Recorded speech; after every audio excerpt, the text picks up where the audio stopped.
Tere, thank you very much for participating in this. Of course. As Yeah. I say, this started some years back when, shortly after the merger, when I was concerned that I wanted to make sure that there were no people out there who maybe would be coming to the show or feeling that we were somehow their elite and esoteric, and that we weren't interested in really letting people know who they are. So I thought I would Yeah. devise these conversations as if I were a person who knew nothing about you, and that you would get a chance to know you. So Hmm. shall we jump in? Yeah. Yes, I'm very supportive of this idea of having these chats. I think they're great. So, Well, fantastic, great. Well, maybe I'll start right away with yeah, a little bit of well, no, let's do it this way. The press release comes from us, from my department, the marketing and public relations, but we also confer with you mhm. so that what we send out, you agree with. So I'm going to be reading this as a Okay. way of having a kind of intellectual foundation for my questions. Okay. Okay, doke. Um, it says, while construct a guy, this new solo emerged, well, the old solo emerged from O'Connor's early artistic naivete.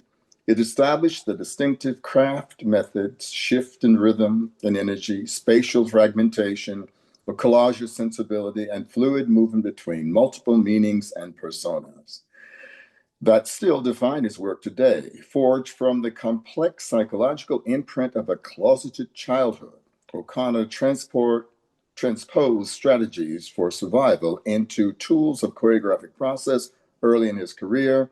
His work found its voice in the complex ordering of structural sequence, moving freely between pre-existing dance vocabularies and personal movement dialects.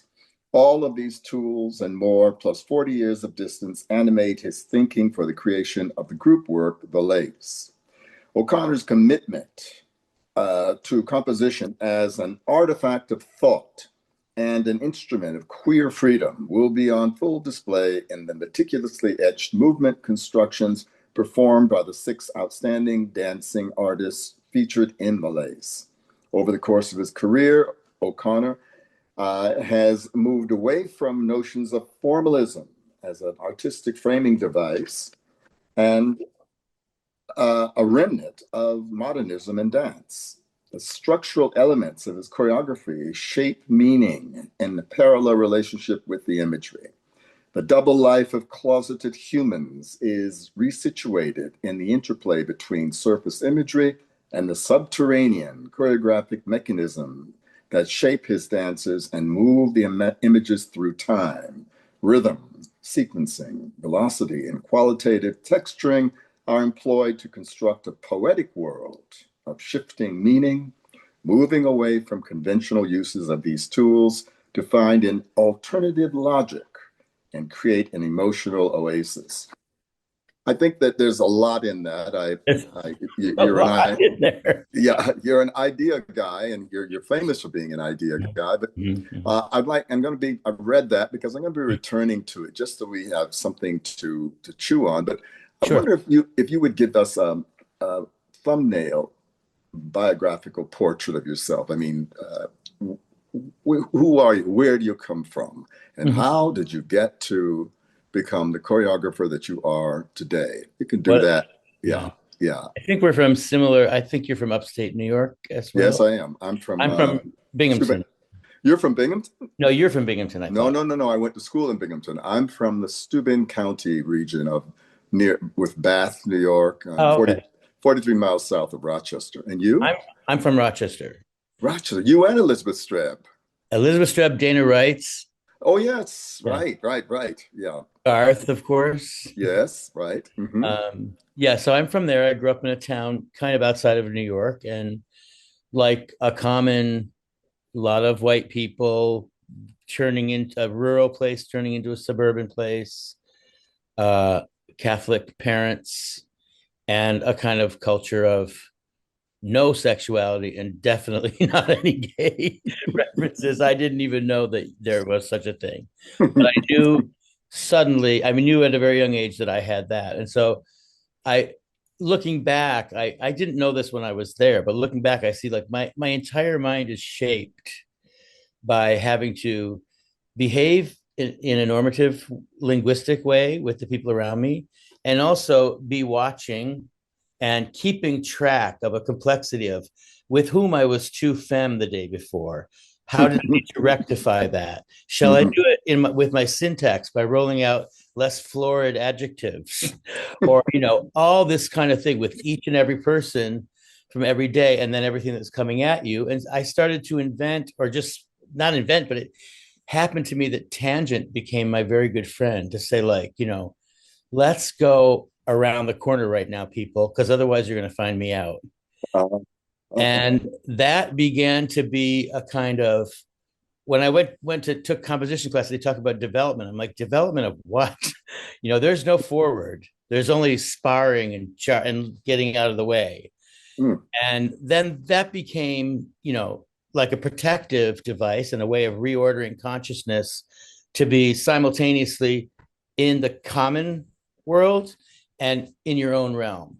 And ultimately, at this point in my life, my own realm has become this other voice, Hmm. Hmm.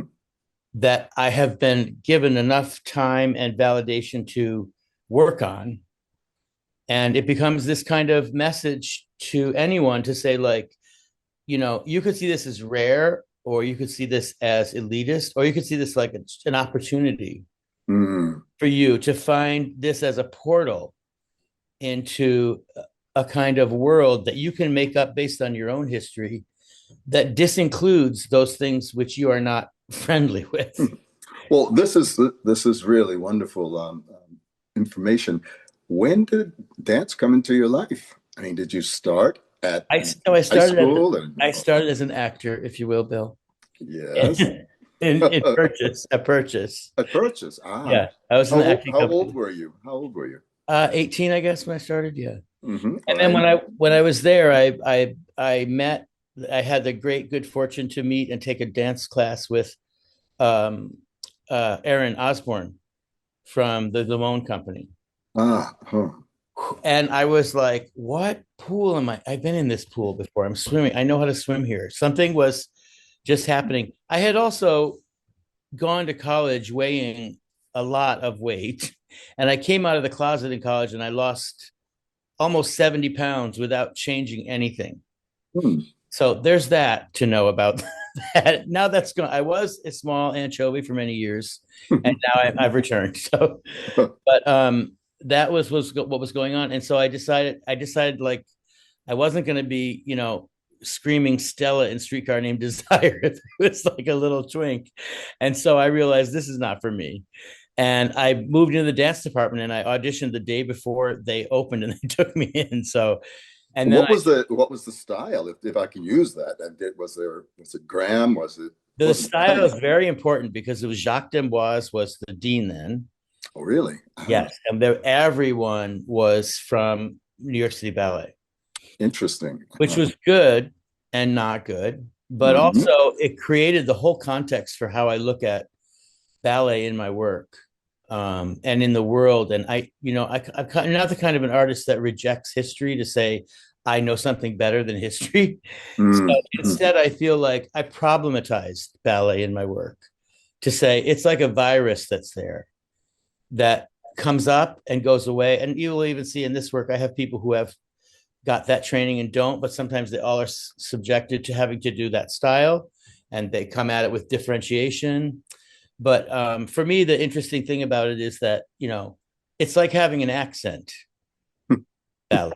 It's like, it's where you're from. It's not, Mm. you could write a book about something serious, and the style that it's presented in doesn't have anything to do with the content, or very little. I tell my own dancers a story. When we once had Denis Boroditsky, a very handsome, almost stereotypical Russian performer, who came to this country looking for whatever in terms of dance. But I think he had been in Mozaev, or one of those, those fierce folk dance groups Yes. that they turn out. And I remember we were performing somewhere, and his friends from his former life came, and they were all ballet, and they said to him, this looks like the kind of work that people do who can't do ballet. So it was a whole point of view that when you're hearing you speak, because well, of course, I also came through being an actor and so on and so forth. But Yeah. we were taught, at least at the Dance Asylum, those of us who were rebelling, is that ballet was, in fact, the enemy. And that, I was rehearsing in Mary Lewis's studio one day, and inappropriately he came in and he came over and said, "What are you doing?" And he hit my arms. Down, put those arms down in my rehearsal, right? Okay, but I think it was loving, but it was Yeah. a little inappropriate. So Yeah. there was a battle line. Yeah. There was a battle line that they were the true art that we can get with of Isadora Duncan through the psychological work of Martha Graham, using the weight and the floor and bare feet and all that. The true art, true modernism was not ballet. But you're saying that you were, in a way, your young self was crafted in the crucible of ballet. And were those conversations around you about which was the real art when you They were young? were, but even at that point, Judson was happening, and I Mm-hmm.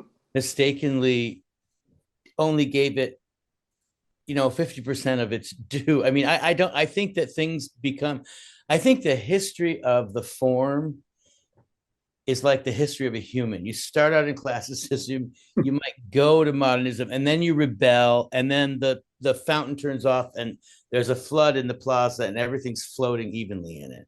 Mm-hmm. And this idea of like saying, we have arrived at this information with Judson, I was like, I really understand that and I really appreciate it. It's it is overly used Mm. No, as, no. What do you mean? How I so? mean, it's used as a kind of a value system for alternativeness. And I'm like, you can be alternative right in the middle of being in a ballet. Of You know, course. if you Hmm. play it like a drug addict, or if you play it like, if you send more than one message through it. Hmm. But the surface is too important in the whole history of criticism in dance, Mm. because it's difficult for a lot of people to go into the depth of. That's why I say I'm going somewhere different from formalism, because formalism reduces the discussion. It stops there. Hmm. Hmm. Hmm. And that's not where it is. The meaning is inside of the selection of one thing to the next. And that is a very queer location. Well, and that's what this is really exciting. To now, I understand more clearly why you are valued as a mentor and a teacher because of the way you've thought about these things. But let me meander a little bit with you because I want to deal with class. Um, Thinking back to a Doris Duke awardee gathering some years ago when we grantees, of which you were one and Yeah. I was one, Yeah. were encouraged to share information about ourselves, ostensibly to shed light on our practice, goals, and aspirations. I remember, and I think this could be a faulty memory, and you'll correct it, you describing yourself um, as a quote, working class or poor person, but certainly not privileged and middle class. Um, uh, in reading about you, I see that, and particularly what I just read to you in that press release, I see that several times you were described as, quote, your work as forged from the complex psychological imprint of a closeted childhood. Yeah. Um, the strategies for survival into tools of choreographic process. Mhm. Emphasis is placed on closeted, i.e., queer identity, with less focus on what I remember as rather unique and brave in that context, in an owner of being a poor person or a poor white person. Um, I've been working with Roger Feather Kelly at the Mhm. start of our collaboration. He corrected me saying he was not a gay man, but a queer person. Are you gay or are you queer? I think I'm both. Okay. All right. Well, first, let's the first part of it. Did I get it wrong about you saying that you felt you came from a poor working class and you No, I mean, I think what I was, I don't know what I said. I mean, we weren't poor, but we were definitely working class. And I didn't, I was probably making a context of how things like elevated art forms like ballet and stuff made their way into my life, and that they were anomalies in my life. I had no culture in Mhm. growing up. Yeah. Nothing. So I might have been referring to that. I may have misspoke with I was poor, but I was probably making a contextualization Hmm. about what was going on there, you know. And then That, certainly in my years up until I started teaching, I was very poor the whole time I was making work, you know. well, my understanding of this, I apologize for understanding it poorly. I do remember when Rin Weschler was the curator of our, it's now in a hiatus, our humanities festival, which we called Live Ideas. He Okay. came in at a time, I believe, I'm not sure which one of our paroxysm of protest was it. Hashtag Me Too? Was it George Floyd? Was it the Reckoning? Whatever. And he heard some very angry young people who were modern dancers talking about injustice and all. And he was saying, and yet they're all elitist. They get to do this thing called modern dance. Hmm. And that, yet they're like, excuse me, Ren, if you hear this kind of clench fist fight the machine attitude as outsiders when he said, look how privileged it is to be doing this thing called modern dance. If Hmm. you look at what the place that I come from, potato pickers, you come from a middle class with no culture. Uh, those people that we come from, would they understand the aggrieved quality of protest that comes with being, quote, a groovy downtown art making person? uh, that is a political point of view. What do you think? We can get rid of this, but what do you think about that idea? This idea of we are a long suffering elite because of our not being embraced by the culture. I can see it in the way that I look at everything because of my practice of choreography, which doesn't foreground anything as the winning thematic information, that everything in the world should be on dimmer switches. And everything that you think about, you know, elite, is it elite or is it rare? Is it, Mm, you know, is it exclusive or just difficult to find? Is it an area of interest? Like, are people who do one kind of knitting elitist, mm. or are they just in a location that only has that? Well, it's very generous of you, but I must I say mean, I'm that. just saying that these things come from different point of views from around you, you know. Well, but just staying with the political and the social for a moment, most years ago when I was an affiliate artist and traveling around as a solo artist, bringing the true faith of contemporary art out to Iowa or wherever, and people would ask me, well, like, what uh, is this important? Because important work, every small city had to have a symphony orchestra. And when they really were on their feet, they had a ballet company. So it was more than just a choice on a light switch. It Yeah. was Yeah. a social value that said this Oh, is sure. important. Sure. Yeah. What do you think about that? There, I feel that it's very important, but it's not chemotherapy, it's Advil. It has a place that is important, but it doesn't wear the clothing of rock and roll or of any of the marketing and capitalistic delivery systems for ideas. mm-hmm. So it might be in a smaller area. I'm committed to that. I don't have a goal to be in big theaters, or I really like a theater where people can be right there and see me, and see the work. My goal, I'm like when I say working, I don't mean even class, but just like I kind of have let go of what I would call a good bad paradigm and just continue working and want Mm-hmm. people to come and see it. So that is not saleable. That can't live in capitalist clothing. So that's where the politic is in it a little bit. And I think it's important for those for whom it registers. Mm-hmm. Well, that's very good because that was a question I wasn't sure how I was going to get to, and you've taken us directly there because the scale of our 184 seat theater Um, it seems to suit you, and I imagine your ideas. I remember saying to Faye Driscoll when she was doing weathering, I Mm-hmm. said, "Could this work be scaled to a 2,000 seat auditorium?" Mm-hmm. And she thought that there were limits. Literally, the idea it did not want to be bigger. Yeah, yeah, And for me, that's a social, political, economic question. Now, we do have a Black middle class now that maybe has the values of small, intimate, but we were taught, many of us were taught, when my brothers who were cement drivers and all looked at me watching the Joffrey Ballet or wow, something on PBS, wow, and they said, "Is this, man, is this what you do? Is this what you do?" No, I didn't take them through the difference between the ballet and what I did, but I said, "Yes, it is." And my yeah, brother looked me in the eye and said, "Man, if you know what I knew now, you wouldn't be messing around with this." So for me as a Black American, economically, what does it mean that it is a kind of a privilege to come from an environment that does allow me to do something that has no market value. yeah. So uh, you want to There push back on that, or I or don't want to what? push back. I think there's it's a multiple idea. It has a lot of parts. Like Mm-hmm. I hear what you're saying, and at the same time, I feel like it's a choice. When I came here, I mean, the privilege for me was the '80s in New York City How so? because, like, the burgeoning painting scene, and Mm-hmm. which I was really stunned. That taught me a lot more than a lot of things.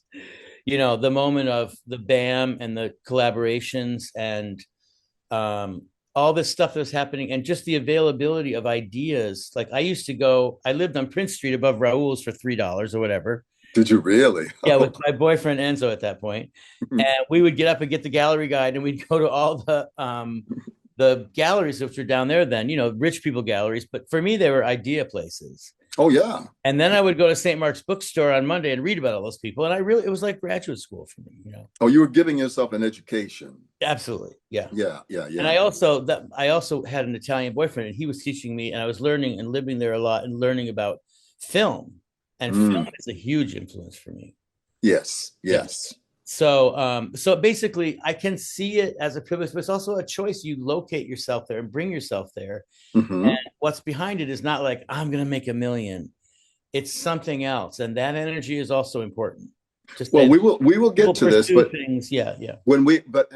because one of the things I want to get to is talking about aging, passage of time. Uh-oh. But yeah, I mean, you're No, we're both experiencing it now. yeah, For definitely. instance, did Yeah, you when you were a young person, you can't be bothered worrying about your retirement plan. exactly. No. No, no, no, no. And there was a time when it's, oh, that's so bougie to be concerned about the future.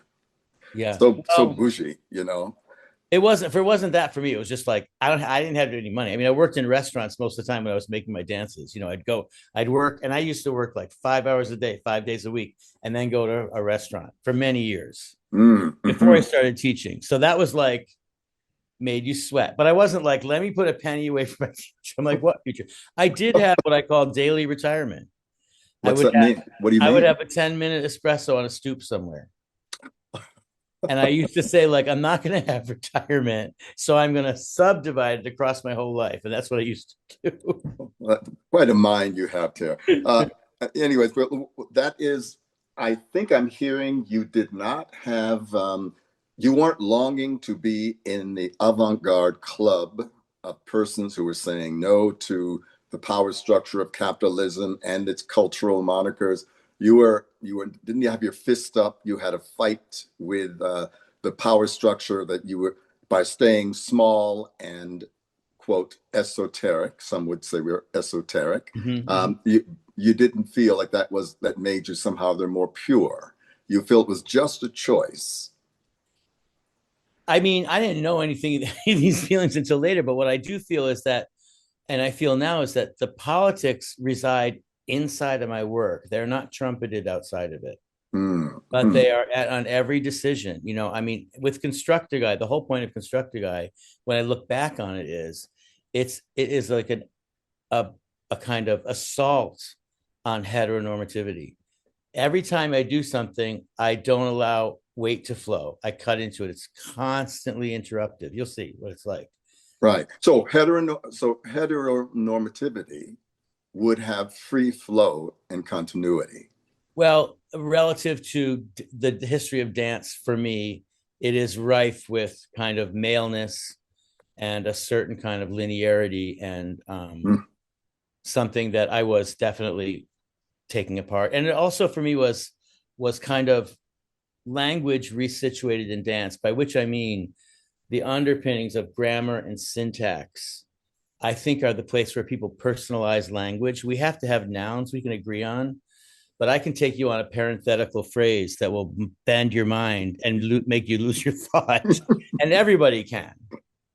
And so those kind of subterranean areas of language resituated in dance are what I'm still working with, you know.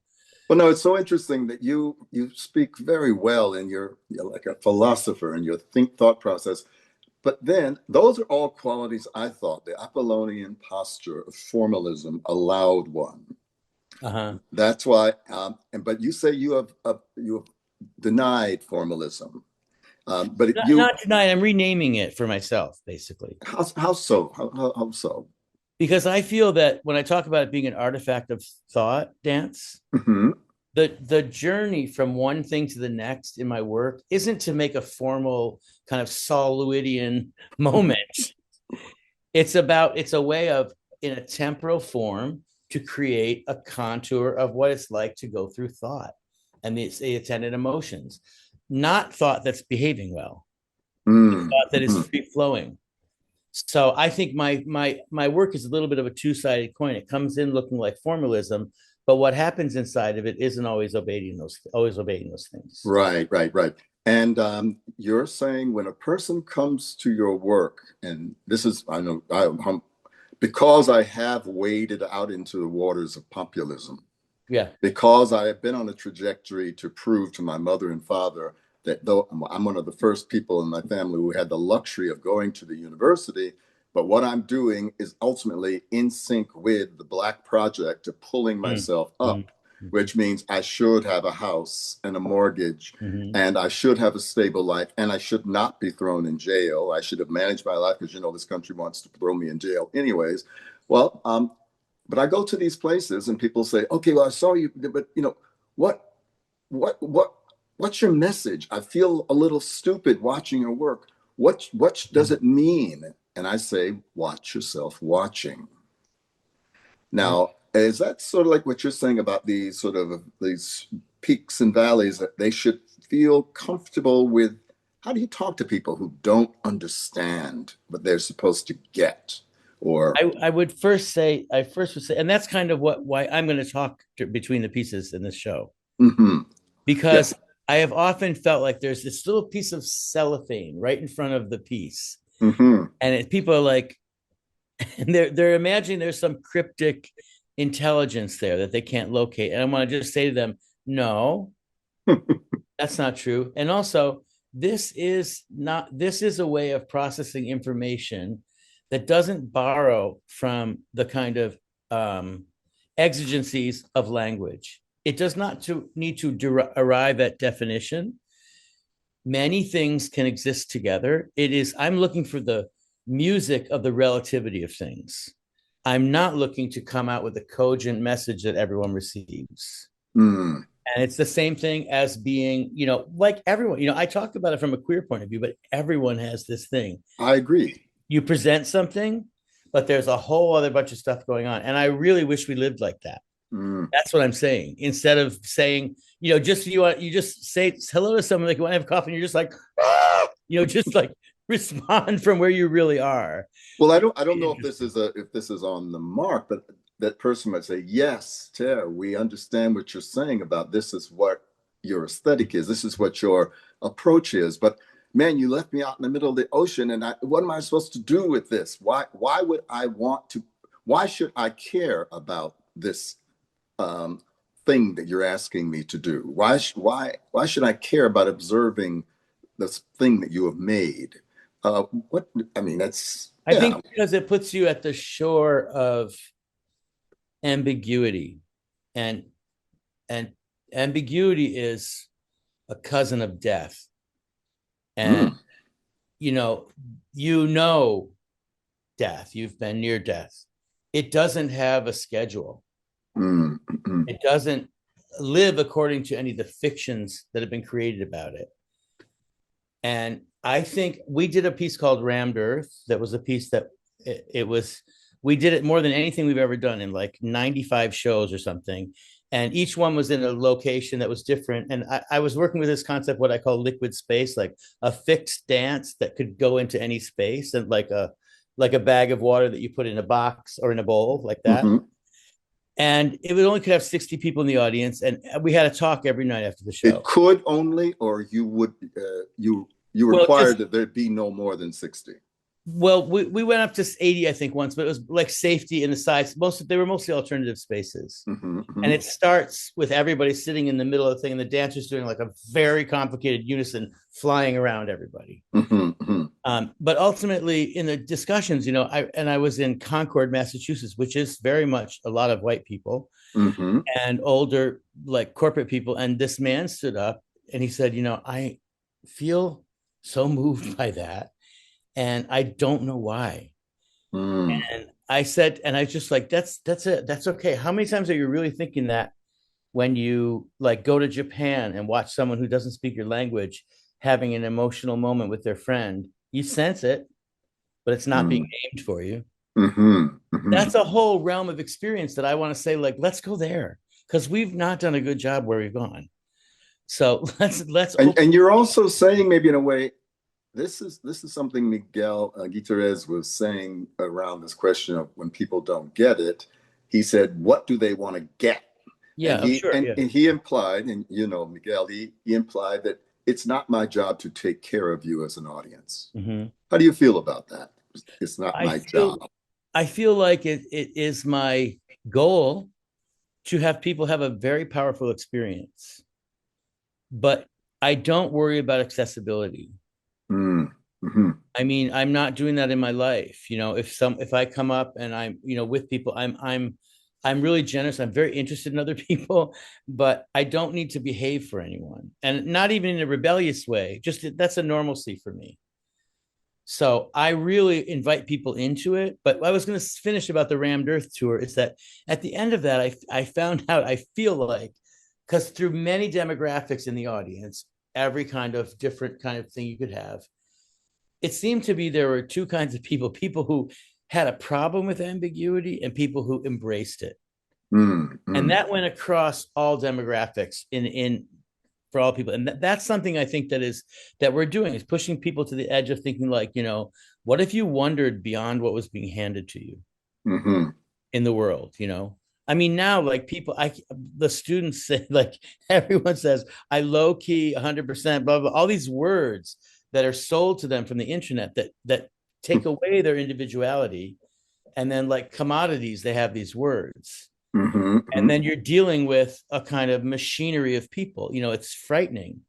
Well, And how so, have you been? Have you been brilliant? Have you been successful in negotiating? Because you have a very free, there's a word, free understanding of the artist's process. And I dare say with that must come the artisan society.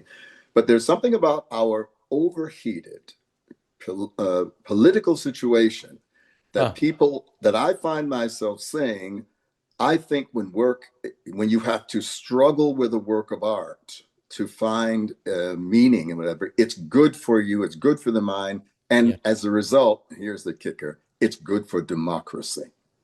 When you agreed. teach people how to think, is that so much bullshit, or do you think there's something to No, that? that's not bullshit. That's not bullshit.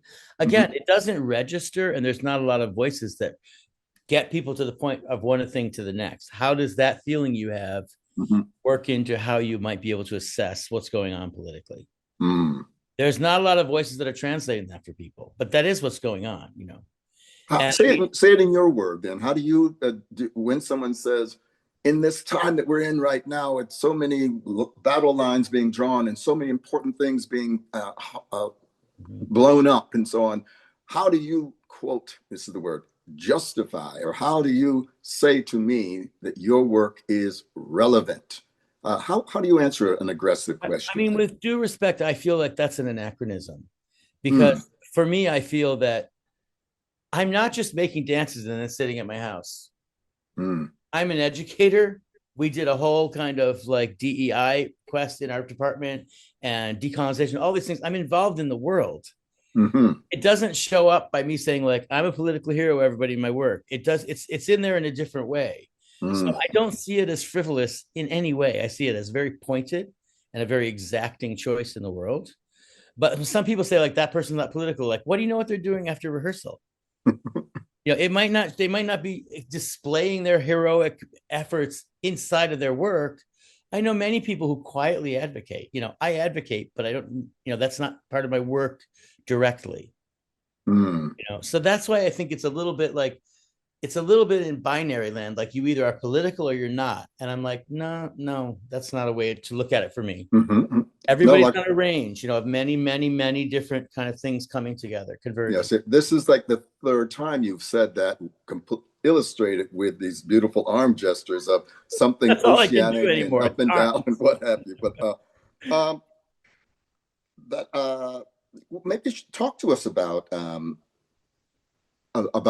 Construct a Guy. Now, Mhm. I'm understanding it was a young dancer in formation who is finding its relationship to dance history in terms of what is a turned out leg, what is a pointed foot, what Mhm. is the use of space. Did you also get a kick out of Doris Humphreys' How to Make a Dance? That book of hers. This I is was a I was very perplexed. I mean, I remember I only took a half of a composition class once. half. Yeah. Well, I went I went to Purchase for 2 years as an actor, Mm-hmm. 2 years as a dancer, and they wanted me to stay for another year to graduate because it was a conservatory. And I said, like, let's be clear, that's not going to happen.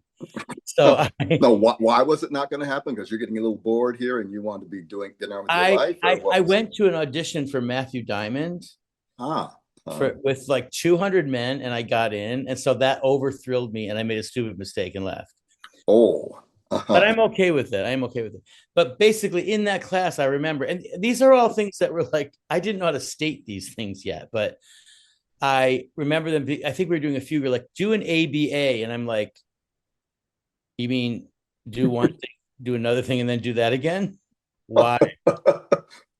Why would I do that? And I started to realize the kind of tyranny of music as a way of organizing dance. And I really rejected that. That I rejected at a young age. I've never made a dance to music. I make my work in silence, and then the music is created again to my score that I've created in the dance Mm-hmm. at the end. From the beginning, you did this. I construct a guy. Do you know who do you remember Diane Martel? Well, it's a name. I Who didn't. just Yeah, yeah. She just passed away, sadly, unfortunately. And she left our world and went into, she was working with Pharrell and Beyonce and everyone at this point.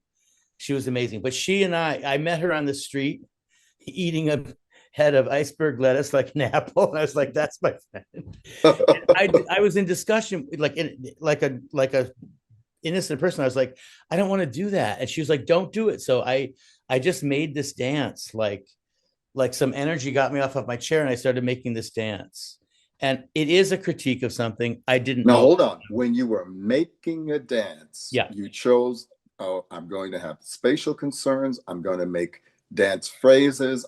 The theme and variation are the things they tell us. This is the vocabulary of making. So, what do you mean you made a dance? Okay, You, I'll tell you. This dance, I'm in a family of six brothers and sisters. mm-hmm, And I thought, well, certainly there's a kind of corporeal vernacular in our family that I received from each of them. So I mm, spent 2 weeks being one of them for the whole time, for each of them for 2 weeks. And then I thought, after I did that was interesting, but I thought this is banal. And I just started to move into the area of like maybe something like research without knowing it. That is in the beginning of the piece. I go through each of them, but then this other thing started spilling out. This kind of like this generative flow of making decisions that were coming from I didn't know where. Although I did know where, it was the voice that had always been burbling inside of me, making itself manifest through my body without the capacity to analyze it yet. mm. And Now, there are when did this structure, you have to be able to, you go on Monday, you had an idea. Tuesday, you come in, nothing. Wednesday, you go back and you draw that idea forward. What were the tools of structure that you're much known for now? But what right were they at that time? at that Structure. time they were like, "What's next?" Aha. But that's important for me because I feel like, I remember going to when I was really young. I went to the Washington Museum, the National Museum, and I saw a painting by not Bryce Martin, but who does the big splotches, Big splotches. black splotches. Anyway, I Oh, remember Franz Klein. Klein. no somebody else. I'll remember his name. We can't remember names. We're too old for Yeah, that. yeah. That's for children. But I remember looking at it and being like, you know what? I could have like a gunfight with it, or just open up to that. That was someone's choice. Mm. This is my choice, and I'm putting it in front of you. Enjoy, you know. And so for me, this idea of making a choice, and again, like I do rail against theme and variation because I think it's a capitalist idea. I mean, which lunch did you have was the theme? It's just Well, lunch. John Cage used to say it, something similar, but for slightly different reasons. It was the oppression of German Romanticism. Well, He there you said, go. And yeah, his time yeah, was particularly piquant yeah, that. yeah, yeah, yeah. But I mean, for me, any structures that come from on high or authoritative structures were like out of the question for me. Mm. And again, I was responding to them though without knowing how to say that yet. So you didn't feel you were required to show the world that I can make a well-made dance. No, Oh, I understand. I felt like I am making a dance. Like I didn't know. I mean, I knew some things. Like my boyfriend at that time and I both had decided. I danced with Matthew very happily for a year, and Roz Newman, the amazing Roz Newman, Mm-hmm, mm-hmm, for another year, and then I was realized like I shouldn't be dancing with people. I know a choreographer's coming out of me. And at mm-hmm, that point, a lot of people who were dancing had danced with Cunningham or Trisha, and their work, beautifully, respectfully looked like that. mm-hmm, And I didn't want to have that. But mm. then I waited another 2 years, like like a Deb, and then I just got up and started. You just got up and started. I Yeah. happened to live in a place that had a funky loft in it, so that was easy for me because I was be at breakfast and put down my coffee and just go do some stuff. So You know the now near legendary story of Laura Dean speaking of how she got to spinning. She was, I don't I know. think she had been with Paul Sandesato, one of those classical modern glamorous companies, Mm-hmm. and she was Yeah. now on her own. She was in a studio, and every day she didn't know what to do, so she would sit in a chair, sit, until one day she stood up and she turned once. And I don't know. I'm embellishing, Laura. Yeah, So if yeah, you're but still around, but yeah. anyways, next thing she knows, that seems to be the most honest thing. And she was Mhm. turning and spinning, and then the whole world of associations. I don't know Yeah, when the Sufi yeah. references and all came in. My point is, did you have an aha moment like that? I had a slow one, which was very significant and is also still part of how I work, which is through working and like I can use the spinning as a reference through working and molding and kneading with a K, Neaded, Mm-hmm. work ideas attach and are born and generate more. So like ideas of as opposed to an idea like I never start with an idea and then make a dance. It's not an art of translation for me. Mm-hmm. I start moving and then it starts to like grab ideas. They come in conflict with each other, more ideas, and I begin to create a structure that is shaped by that. I think often of Zaha Hadid, the architect, Mm-hmm. who created her work from the traffic patterns, both human and roads underneath it, and then that shaped into these amazing things she makes. And in your case, what is this traffic pattern? The If you're traffic pattern is just like the choices I make with. So I do this and this, and I think, well, that felt like religious or like Catholicism. So maybe I will back away from that. So they're not depictive, but mm-hmm. they're reactive at the thought level. I'm not Mm-hmm. saying I want you to see that was Catholicism, but you get to the place and you're like, this feels like something, or this could be readable according to a pop sensibility. Let me take that away. Oh, you, in other words, you were editing Editing, or keeping, censor. Uh-huh. joining, Mm-hmm. responding. I mean, in constructed guys, sometimes, I felt like an absolute nothing when I was sexuality was like what? And there's a whole bunch of places where I kind of do these poses that came out that I would never normally do. So there's all these little places where things are embedded in it, Mhm. that were places that I potentially would grow later, you know. Well, just for a moment then, now I see this because I remember you and you were this cute little, if I'm going to use the term, this cute twink, Yeah. you know. I remember Can I go that. back? Yes. No, no, no, you're quite beautiful. The well, what is the press release says that those strategies that came out of your naivete and they mentioned Mhm. rhythmic sequence, da, da, da, they inform your work today. Are we ready to jump now in our conversation from construct a guy to, I know lace is the latest thing you've made out of a Right. considerable number of Yeah. things. Yeah. How do you, what is it true what we're saying in this press release that you could see the young Tere O'Connor, you could see the mature Tere O'Connor in the young Tere O'Connor? I wouldn't say you can see the person, but you Mm, can see the mechanisms. That's what I'm talking about. mm, mm, Like this idea of what happens next, sequencing. I think sequencing is the entire thing. The mm. sequencing of steps, the sequencing of sections, all the structural stuff. Because the same way that you are, like just talking now, I mean, I feel comfortable. This has been very nice. Other situations you're with people and you're like, something's weird. And you're inside and having one experience, but you're using language to give them a different experience. Ah, And there's a mhm, doubleness there that mm, I think really relocates itself well in dance. mm. The imagery is the surface, and the kind of the structure underneath that you're creating with interruptive rhythms like I'm working with, different sets of expectations, setting up a four that you think is going to resolve and it doesn't, all these kind of like potential futures that reside in the decisions you make hold a politic for me. Mhm.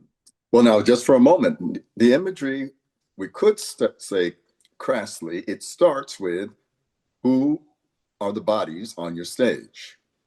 Mm-hmm. Those are choices you're making, or is it just like kind of indeterminate? Who, what that they're going to deliver whatever image of subterranean or overt. Mm-hmm. What about the bodies? What about the who dances your work? I think that that's really changed since I was young. And people who were dancing with me were people that I was dancing with in school, at my age. Mhm, mhm, And mhm. everybody had the kind of background of the modern ballet, Limon, the triumvirate, Limon, Graham, and Cunningham. Right. And now there are people who don't have that, and people of different cultures. I mean, over the last five pieces, I've really allowed the bodies to be very different. But I've always really, from a piece I did called Poem, like in 2012, there's like a Petit Allegro section with Heather, who's in this piece also. She's been working with me for 25 years and she's an amazing technician. Bravo, Oh, bravo. she's Yeah. amazing. Yeah. Mhm. It's so great. And then another guy, Opal, who used to work in the office there, who doesn't have any training, but the dignity of both of them doing it, I love that. And the comment to the audience, which is like, you might be holding some ethical discussion about ballet that I'm not holding, and here it is. You're coming to terms with it now. Is that Mhm. guy supposed to be doing ballet or not? Mhm. And this differentiation is really interesting to me. However, my works are really difficult. You have to be able to. It's complicated. It's really complicated what they're doing. They're switching dynamic, and there's a lot of music in it and everything. So they have to be able to do that. And then Well, what skill mostly level do they need, though? Because we're back to this question again. If they're complicated on what level? First of all, they have to have a the brain. mind, the mind, the mind, the mind. Okay, but are you doing things that are technically demanding even as you critique them? And how does that work? They're technically demanding, but from a million different points of view, not just from dance technique. I see. I Hmm. mean, a lot of things are just like the way that you maybe do a series of turns that even if you were doing them just standing on two legs would be irregular to some in some way. Hmm. Hmm. So there's a lot of thinking and coming to terms with abruptness, and then also the other side of everything, which is I really feel like a lyricism that's also really beautiful on earth expressed in many ways. That's also in Okay, my but now the two words you just used, which literally arrested me. You said on one breath abruptness, and then you mentioned lyricism. sure. And lyricism, according to something we said earlier, is still smells of normativity. I won't say hereditary lyricism. But so, what about abruptness, Well, lyricism? I'm trying to say that I'm not saying like my way is the way. I'm saying that I have like conflicted areas. Like, I could Mm-hmm. love a pop song and some really out there avant-garde stuff. Yeah, me I don't too. want to necessarily put them against each other. Mm. I'm Mm-hmm. interested in that they both exist. Mm. I'm interested in that, I did a piece called Hi Everybody a long time ago, and that was a metaphor for the concept of what I call everythingness. I'm not looking for a theme in my work. Mm. I'm A looking theme, a theme. theme, yeah. I'm Mm-hmm. looking to be a swim in everything that's coming at me, the convergence of things, which is what we're doing all the time. So And then that's you did you use the word a swim? What a the swim, yeah. is Like that this thing like that you were doing earlier with your hand I don't know, turn? but I've done this a lot. It's a theme. No. It's a thing. Uh, I mean, like, instead of like thinking, what will I say to someone today out of everything I thought today? I prefer to be like, I'm going to bring everything I thought and see what happens. Wow. Everything is available. Mm. And I mean, I think that's really the political remedy. It's to Everything is not be available. Everything is. everything that you're thinking about, like the fact that you're sad about your sister and the fact that you got an award, live Mm. together, Mm-hmm. don't erase each other. Mm. They affect each other, and you're living that effect, and that's what I think dance can really do. Mm-hmm. Because I can deal out something that's like difficult to eat as a viewer, and then something that's a little bit more like what could move, the many different kind of cultures that might be in the audience towards a little bit more of a known quantity, and then keep shifting in and out of that. Uh, Now you've been very generous in this regard because you're a very expansive thinker. Um, I'm thinking there's a thing I use, and it's a way kind of a litmus test. Um, and it probably says a lot more about my personality. I do feel I've been forged in an embattled world, you yeah, know. Now, but I thought to myself when I look at the people that I respect, artists, when I this statement I say, art happens when something is being pushed against. mm-hmm. Now, is that doctrinaire for you? Do you can you relate to that? That something that must be that young you in the studio, the you that's going to that walked into the studio that did lace, that is going the next work. Is there this position that you have that must be somewhat, is it adversarial? Art happens when something is being pushed against. What do you think of that idea? Yeah, I think I'm certainly in. That's what I'm doing.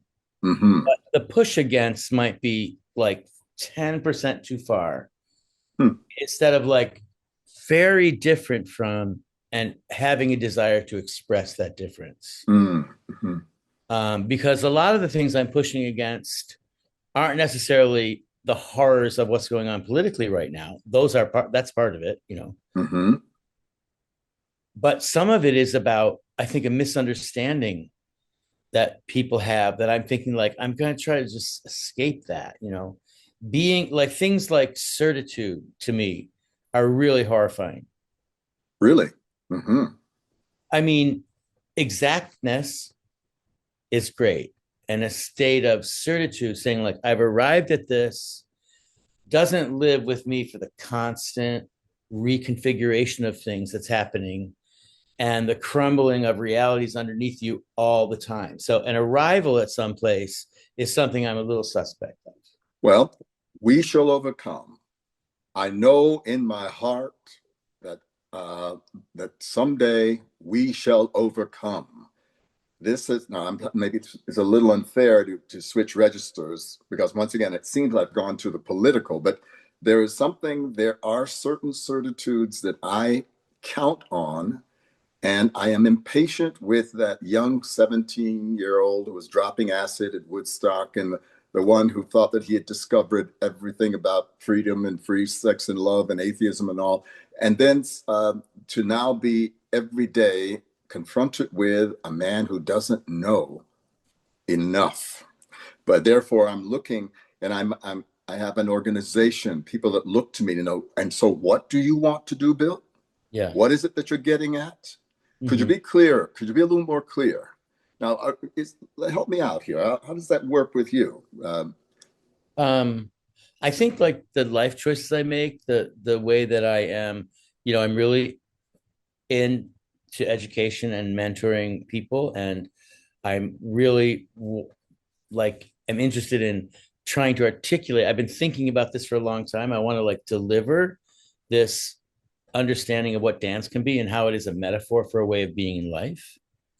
Um, I mean, it's just it's such a like when you say we shall overcome, the first thing I think about is that I'm so there with that. And also it holds a contingency. How so? We shall. It's coming in the future. Mm. It's coming in the future. It's So a promise in a way, right? it's a promise, but it's not as much of a certitude as saying like, you know, these people are bad and these people are good. That's what I'm talking about more. I understand. Like Yeah. political certitudes that are manifested and then law is created from them. Mm-hmm. That's what I'm talking about, that I'm kind of pressed away from. But. Well, I had dinner a couple of weeks ago with the great Gloria Steinem and the two. Wow, cool. Yeah, well, she actually allowed us to auction off a dinner between she and me and these two people who bought it, and they could bring anybody they want to. And it's kind of Wow. it was scary if you think That about is it, a because little here scary. Yeah. I am the only man, and I say cisgendered man, period, Yeah. there. And so I got to be really careful about the way I take up space and the way I interject and so on. But one of the women that bought it, and it's a woman I really respect, and we were talking about um, could you ever vote for a person like Andrew Cuomo if it was in the face of somebody you think is more heinous? And she Hmm. said, no, he's an abuser.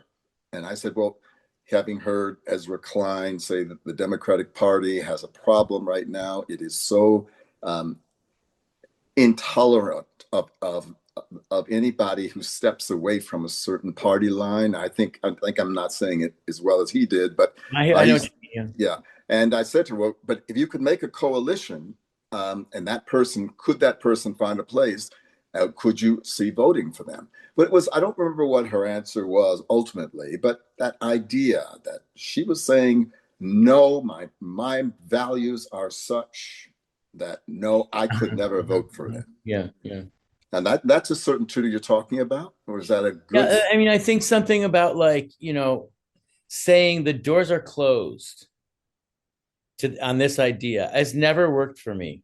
Mm, And I feel like sometimes, and this is another idea of the what's not expressed, because I'm sure there's many people, I know they do, that doubt. Someone says a homophobe has mm, probably thought and imagined what that's like.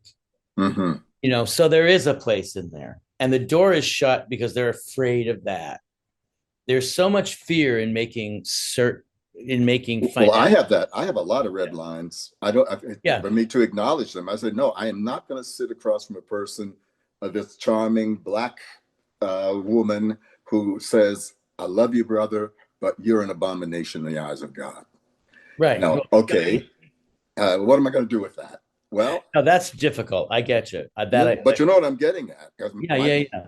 But for me, the way that I'm like, I don't have religion. I don't have a belief there. So my choreography is really the world that teaches me how to go forward. And as I have gone forward, I feel like the central drama of choreography is the futility of trying to arrange something. And and then in my work, it's vehemently arranged. Mm. So that's the drama to me. It is arranged. Absolutely. I Tere has really, made decisions that are definitive decisions. my Um, work is really artifice. It is fully committed to artifice as a way into kind of realness somehow. mm, mm. Um, Right, right. Okay, because this is so fascinating, but It's so nice to talk to you. My God. I noticed that in reading about you that you've made solos for some pretty impressive people. You've worked Mhm. and you've made group works. I was Yep. asking, what have you discovered? Is there anything that's worth saying the difference between solo work and the group work for you? Solo and group. Oh, okay. Yes. I mean, I haven't made a lot of solos, but Hmm. when I make them, they're difficult because I really like I sometimes I think of Trisha Brown a lot because of how her work, her choreography, it grows from her dancing. Mm-hmm. She's like an expert phrase maker, and they become exalted and turn into choreography. And they also include a ricocheting between the other bodies on stage. That are there's like a kind of contrapuntal thing going on that isn't necessarily musical, but it is weight being thrown across, and that excites me a lot. With one Mm. person, you don't get that. Uh-huh. I think that really gives contours to the dynamics of the work when there's more than one person. So when one person is involved, it gets kind of like really quickly psychological, which is fine. But it have to be able to figure out how to arrange. I like complexity in my work, and that's hard to find on one body somehow. So Mm. Yeah, fair enough. Fair enough. yeah, yeah. Uh, uh, oh, well, okay. Here we are back again. I'm saying, can we talk about time and aging? Are they the same for you? Time, passage of time, and aging. That's an interesting question. I think the passage of time seems, especially because dealing with the material of dance in a room, it's very, very unstable. I can't like minutes. Like, thanks for making minutes, whoever made those, but they don't really work. I mean, it's like you're considering something and then you're acting on something. So time gets meted out according to experience, so it's not consistent. Getting old is like a big surprise that you look in the mirror and you're like, oh shit, I'm old now. Yeah, that happened. Yeah. But inside, I just am like, I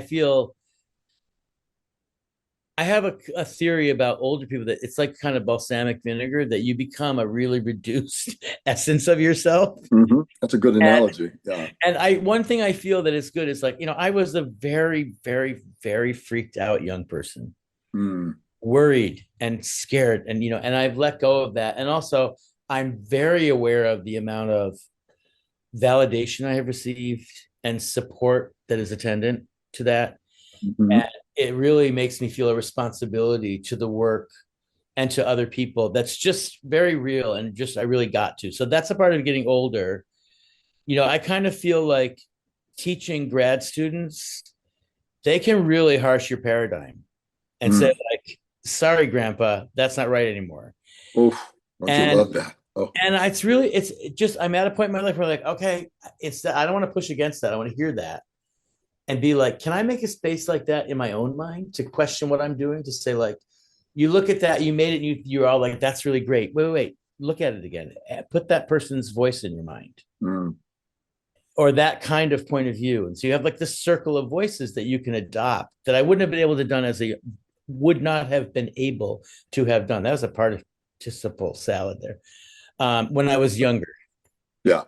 Well, I appreciate that. I just the other day, and with my dancers, a youngest person in the room could easily be my grandchild, and I was like saying, I know that this is the world right now. We're having these conversations about an intergenerational disruption, and that Oh, I am supposed to, first of all, so I don't get canceled, but secondly, I'm supposed to care that this is your world now. yeah, yeah. But I said, you know what? I am, in some ways, in my dance studio, I'm digging my heels in.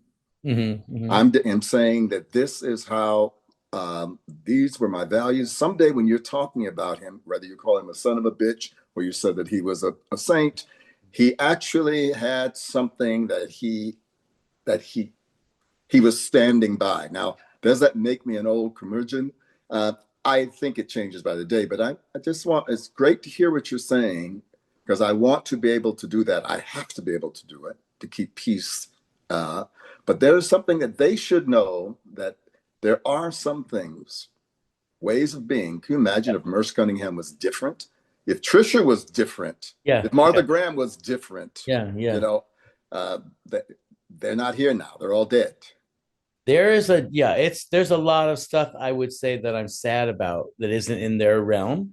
Hmm. But then they're probably like, I'm sad about you, you know. So and I think the thing teaching graduate students that I've been doing for like 25 years now, and you know, with the beginning in the 80s of multiculturalism and everything's going on, you just realize like there are so many ways of making dance.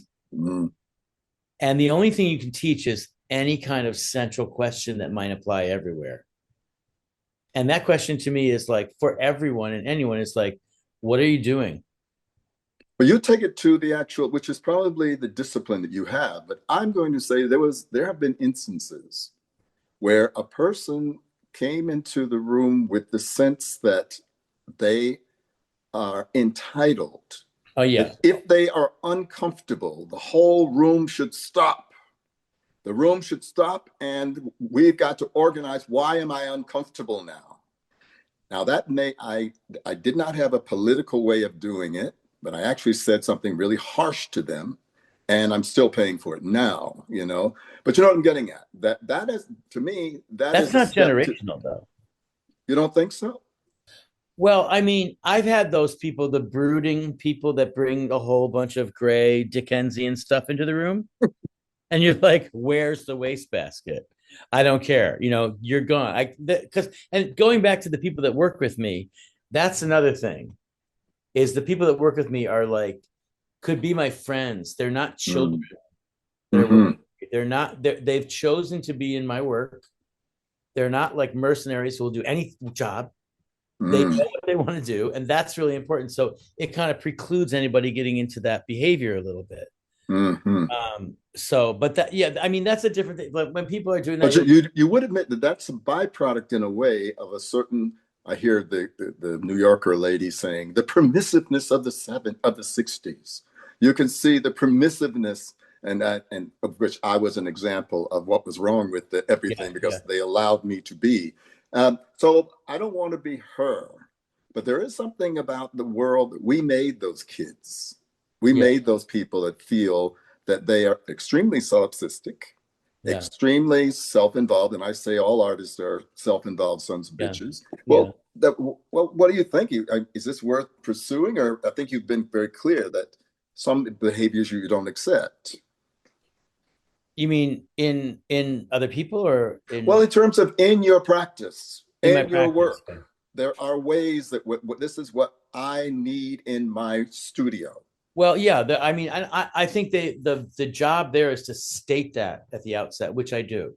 Mm-hmm. And in this piece, for example, because I was referring back to this first piece, and I was looking not kind of like I was talking about with Trisha, that how the what comes out of my body, the timing and everything is also extrapolated into the structures of my work.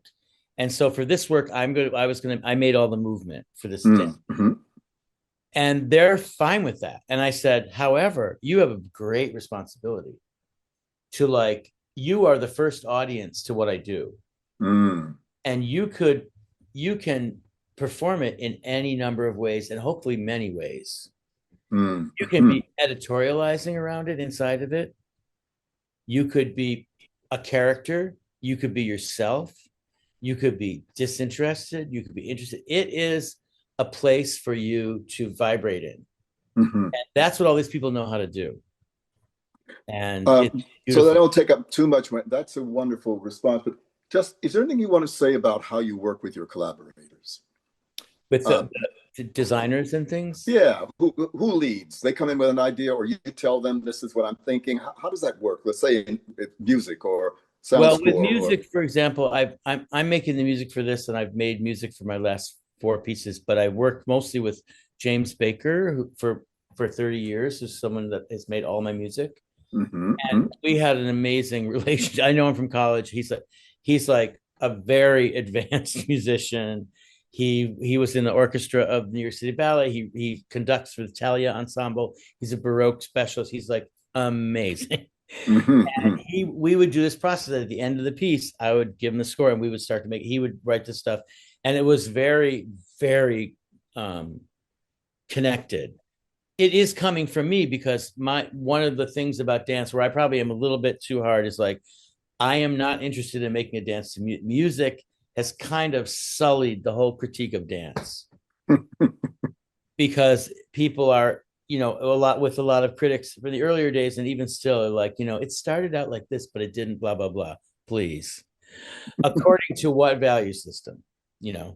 Hmm. But so I Well, forgot. that's music in terms of decor or costumes. Decor that comes from me and then in collaboration with them. Yeah. Hmm. But right now I'm in this place where I really am like the choreography is the protagonist of the work. I don't want anything else there to say that this describes that, or it's just like this thing that's happening is the object of perception, and this is where you will project things onto for the audience. So, look, but we're going to do a little kind of a shortening of the space at Nyla, which I've designed together with my lighting designer. I mean, lowering the ceiling or bringing it in from the sides. No. We're having everything open. So we don't want to have the legs in, Hmm. but we're Hmm. making two stripes of gobos down the side that will kind of create a dappled light that people can step into when they're not fully dancing Hmm. and come out of. So, because the space is, thank you, way too big. Oh, I know what you mean, but we don't want to. There's enough postage stamp stages out there in the world that No, it's great. It's great, and Yeah. I've done other work there that I did use the fullness of it, and it's we're using it in a really, it's still really big what we're doing, Hmm. Hmm. but we're Right, just right. kind of we're creating a frame a little bit for it. So, but Okay, yeah, it comes from me definitely. right. So, personal questions. How are you feeling about our art form in general and in the future? I don't want to be depressing, but I feel sad about it. You're not, most people have been answering that question with the same gravity. And I don't know, and I've spoken to people from Spain, from Brazil. Yeah. I don't know what that is, but I do know what that is. Yeah. I Except mean, with, because I spend a lot of time with younger people making, and I'm like, there's all these interesting people out there from many different like areas. There's more people, and there's no money. I mean, and that reflects an attitude that this isn't important, yes. which makes it much more important for me. Hmm. The ante is raised. And then quickly, how are you feeling? How are you feeling in the world at this time? And what are your feelings, Tere O'Connor, about the future? I am very flummoxed by what's going on right now. Mm. I'm very sad about it. I feel like in some way we're forced into this other lane because we can't really have an effect over there. I mean, you can have an effect, but only so much. Hmm. And Hmm. I'm still reeling from the shock that anyone would vote for that man. I got you. And these are the people we live with.